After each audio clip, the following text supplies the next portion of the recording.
Steelers in crisis, Omar Khan's moves and the mystery that still hasn't been solved. The butterfly effect of football often leads us to question the decisions that shaped the fate of a franchise. What if the Steelers had landed Brandon Aiyuk? What if Davante Adams had been the big acquisition?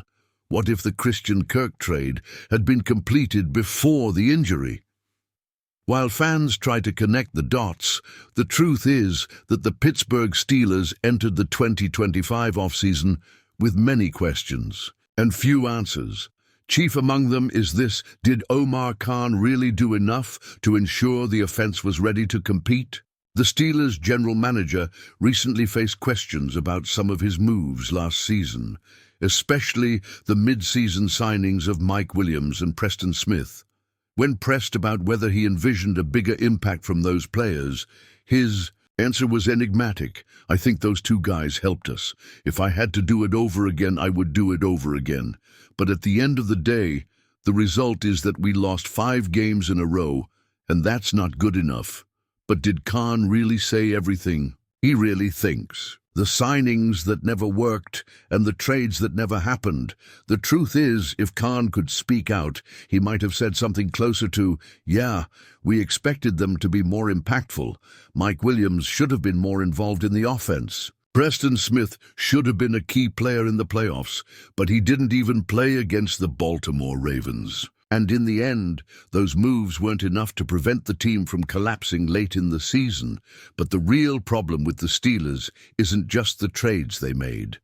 It's also the trades that never came to fruition. If the team really wanted an impactful wide receiver, why weren't Brandon Aiyuk, Davante Adams and Courtland Sutton acquired? Why didn't the Jaguars and Steelers finalize the trade for Christian Kirk before his collarbone injury? Now, the Jaguars have stated that they won't even consider trading him in 2025. If we really want to go back in time and find the true breaking point, perhaps we should look at the decision to trade Donte Jackson for Diontae Johnson almost a year ago. That move left a huge hole at wide receiver, and while Johnson has struggled in Carolina, Baltimore and Houston, the question remains: should Khan have secured a replacement before making the trade? The team simply assumed they would land a top-tier receiver in free agency or the draft. But when the season started, all Pittsburgh had, besides George Pickens, was an inconsistent group with little depth. Yes, Calvin Austin III was finally showing potential, but was the Steelers' wide receiver core built with the aggression needed to compete in the AFC? What did Khan say about Aiyuk? Did he reveal everything? The Steelers also tried to bring in Brandon Aiyuk last offseason, but the deal fell through.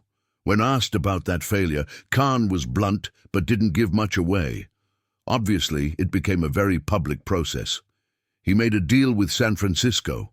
"I'm always going to look at everything, and if I feel like it's going to help us, we'll take it. If not, we'll move on." But was that really the whole story? It's worth remembering that Mike Tomlin himself fueled the rumors when he jokingly referenced Aiyuk's possible arrival in an interview on WDVE radio. This led fans and journalists to believe that the deal was close to being completed, but in the end it all fell apart. In any case, no one questions Khan's willingness to seek reinforcements, but his ability to actually make those deals happen, especially at wide receiver, still raises questions. And that will be the big question for the Steelers going forward. Can the team build a truly competitive offense, or will it continue to stumble on its own indecision? Now, what to expect from the Steelers? With the off-season in full swing, the Steelers still have time to make the right moves. But every day that goes by without a major change in the team increases the pressure on Khan and Tomlin. Now, we want to hear your opinion. Do you think the Steelers made crucial mistakes in the last negotiations? Has Omar Khan done enough to ensure a competitive offense? Leave your comment below and write "Steelers need to act fast" if you believe the franchise needs to be more aggressive in the market. And to continue following all the moves, trades, and behind-the-scenes news from the NFL, Don't forget to like and subscribe to the channel. Your participation strengthens our community and helps us bring exclusive and updated content about everything that happens in the league.